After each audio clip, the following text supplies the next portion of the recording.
Hello YouTube, this is Asatsu5 and today I got a review over the Kershaw Emerson CQC-4KXL. This is a frame lock, and before I get started on the review I like to get the stats and specifications out of the way, because frankly you can look it up. The blade length is 3.9 inches. The blade thickness is 0.12 inches. The overall length is 9 inches. The steel is a 8CR14 MOV. The blade shape is spear point. Yeah, I guess I'll call it a spear point. I was going to say leaf point, but spear was good enough. Hollow ground, black G10. Handle length is 5.12. The Lionel, or not the Lionel, but the frame lock is stainless steel. It weighs 6.10 ounces. It's right-handed carry, or actually I think it's ambidextrous. It's just that the frame lock is biased towards right-handed carry. It's tip up, again, made by Kershaw, designed by Emerson, made in China, and it's called a tactical knife. And if you watched my video review, A Guide to Tactical Knives, I go through all the subcategories of tactical knives, and I kind of define them as I see it. I call this a tactical EDC, which is a EDC knife that could be used in a tactical situation, but it's most likely going to be used for EDC purposes. Things like the Cold Steel Espada, the Tar Wall, anything that's 5.5 inches or bigger, like the Raja, I consider those fighting photos. And then you have knives like this that are like more fighting knives.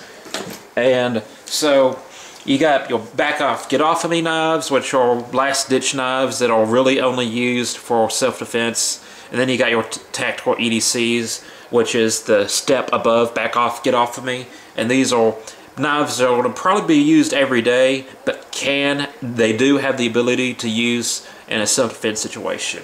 Now, if you're subscribed to me, you know that I have some strong opinions about Emerson knives. I like them, but I think they're really overpriced, and some people disagree with me with that. I find paying upwards of $300 for a 4-inch 134 cm blade that's not heat treated to its full potential, I find that a little bit steep. And I know why he backs off the heat treat, is so the knife won't break, it'll just bend, which is good. But still, for a knife of that price, 4 inches, G10 slabs, a liner lock, it's just very expensive. But this is a Kershaw.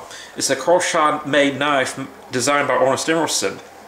So, you get the personality of Emerson and what he likes in blade designs and stuff, all the things we love about Emerson knives, but you get it in a much more affordable platform.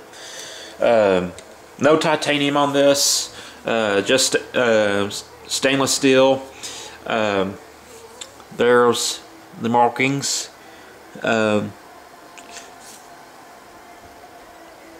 See those Emerson's logo. This does have the waving device, or wave opener, so you can wave this on your pocket. You can also use the thumb plate or thumb disc. It's just like an Emerson. It's literally a affordable Emerson. Has kind of a mediocre steel, 14 MOV. It's not bad. It's a Chinese made knife, so it's decent steel. This is a good knife for those of you who are a little bit scared of buying Chinese blade knives. If they're made from a reputable company, then you have nothing to worry about. So I have no problem with Chinese made knives, just like I have no problem with Taiwanese made knives, Japanese made knives, German knives. as long as they're made by a reputable company, they're going to serve you well. Now, some things that I really like about this knife. I love the blade shape. As you know, I like leaf blade shapes. I like the spill point. I like a little bit of belly, but I like tip control, or tip control.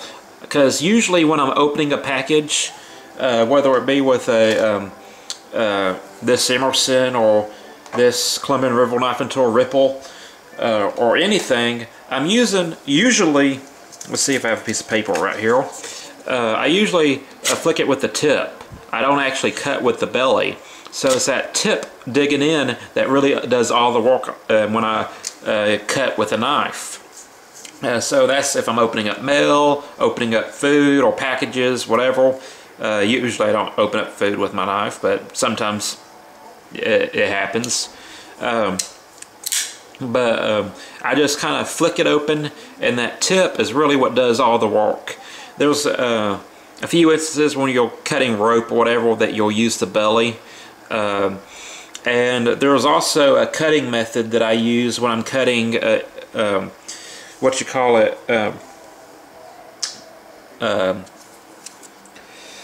weed eater string. I'll put the weed eater string in the channel of the knife, and then I'll just simply close the knife on the weed eater string, and I call it a sizzle cut or a grip cut, whatever you want to use. I put the thing right there and I just close it, and that's how I cut weed eater string off the spool. This knife really flies open really efficiently.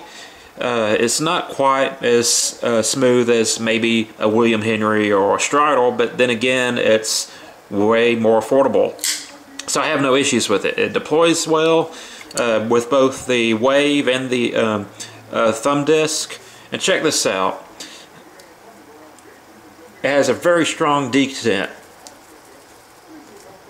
There we go. So this knife is most likely not gonna open in your pocket. I don't see any instance where this will come open accidentally. Well, it can come open accidentally pulling it out of your pocket, but it's not going to come open in your pocket. So that's the important thing. It does have a lanyard hole, and let's look at the lockup. Pretty much 100% lockup, which isn't necessarily a bad thing. Some people are really picky about the lockup on their liner locks and frame locks. As long as the knife doesn't shed on my fingers and I can still open and close it really easily, I don't care if it's 100% or 90% or 50% or 10%. In fact, the 10% lockup that everybody seems to like kind of makes me nervous. I don't have a whole lot of experience with 10% lockup, but you know, I don't know. I guess if it's done right, it's fine. It's not going to do anything. Black G10. Just some things that I want to state about Emerson knives. I love Ernest Emerson. I like some of his designs. In general, I like his designs, but I want to say it's pretty interesting that I gravitate towards aesthetically pleasing knives like the Ripple, the William Henry, cold steel polished G10 Espada. I like very elegant knives and beautiful knives, and I kind of shy away from the black G10 knives in general. But Ernest Emerson, with his blade shapes and blade designs, kind of pull me back in. So I'm very happy to have this affordable version where it's not necessarily the most beautiful knife in my opinion, but it's definitely a practical knife. And where I'm going with this is that I've bought Stridals, excuse me, William Henry, Swiss Army knives. I've owned just about all types of different kinds of knives. OTFs, Balisongs, Lockbacks. And my Stridal, which I don't know where it is at the moment, is a very aggressive looking knife. a lot of my cold steel knives, like the Espada, the Tar Wheel, and the Tar Wheel's a G10 knife. It's not polished. Well, it's not a polished G10. It's a peel ply G10. A lot of these knives are advertised as hard-to-use knives, or you know, tactical knives, whatever you want to call them, and I tend to baby them a little bit, especially the 5.5-inch folding knives from Cold Steel, like the polished G10 Espada and the Tar Wheel. Though my self-defense knives, I tend to kind of baby my Stridal, even though they're all technically hard-to-use knives. You know, they're very aggressive, meant for you know, the lowest common denominator. But I see them as beautiful artwork, practical artwork that you can use and enjoy.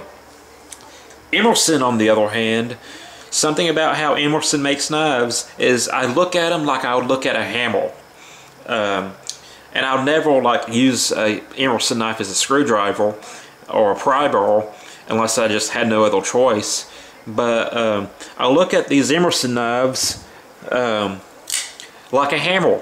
And I don't feel bad about doing dirty work with them. I don't feel bad about if I need to open up a can of food, shoving this through the lid of the can and cutting the can open. I don't feel bad about cutting dirty stuff or stuff that might be sticky or anything like that. It's because Emerson knives, although he's advertising them as tactical knives and self-defense knives and so on and so forth, they seem more like tools to me than other knives. This is another EDC knife that I really like, but this almost doesn't seem like a tool in the sense that you know, it's something that I'm going to grab and use really hard. This I'm generally going to use for more delicate cutting tasks. Even the Swiss Army knife feels a little bit too dressy for me to get bloody or cut ceiling tile or linoleum or anything like that. This knife feels too dressy, even though it's a practical knife and a practical tool, and it's made for all kinds of things, including prying and can opening and bottle opening and screwing. I feel more likely to baby this than I would a Emerson design, and I find that very interesting. I had no problems getting my Super Commander back when I had it, and it's a $300 knife, 4-inch blade. I had no problem opening up a can of beans with it, which is really strange. That's a very expensive can opener, but it felt right. So that's like my favorite quality of Emerson knives. To me, they're not pretty in the sense that this is pretty, or this, or my William Henry knife, which is probably the epitome of folding knives as far as aesthetics are concerned. But Emerson knives, they just seem like a tool. They seem like a craftsman hammer that you could just use and not have to worry about it. And that's my main point when it comes to Emerson knives. Now, some of you might feel a little bit differently. You spend $300, $250, or even $150 on a knife, you probably don't want to open up a can of beans with it. And so, again, Kershaw making these knives, I'm very appreciative of Kershaw and Ernest Emerson collaborating together and making an affordable knife that still has that tool feel to it. It feels like a tool, it works like a tool. You can do just about anything you want to with it, whether it be opening up boxes or opening up people. Keep in mind, if you're opening up people, make sure you're doing it legally. It's either in self-defense or surgery. So that's it. But I think I forgot to tell you how much this knife cost. Let me open it up real quick. Okay, two things to consider. The MSRP is $64.95, and the Blade HQ price is $39.95. You can also find this knife on Amazon, and you can find it on Walmart, or in Walmart. You can go to Walmart and buy this knife from under the display stand. So you can find this knife almost anywhere. You don't have to buy it online if you don't want to. You can go to a brick and mortar store. You can go to Walmart and buy it. This was actually a birthday gift from my brother, and I really enjoy it. Been EDCing it ever since I got it. I even went out of my way not to carry any other knife but only this one when I'm at work, so I can force myself to really enjoy this knife and not grab another one on accident, you know. Usually when I walk out of school, and if I have a heavy-duty cutting task, I like the 5.5-inch Vaquero or something like that. But this is perfectly capable of doing 99% of the work that you have intended for it. So that's it. I hope you'll have a great day. I'm a Satsu 5, and I'm out.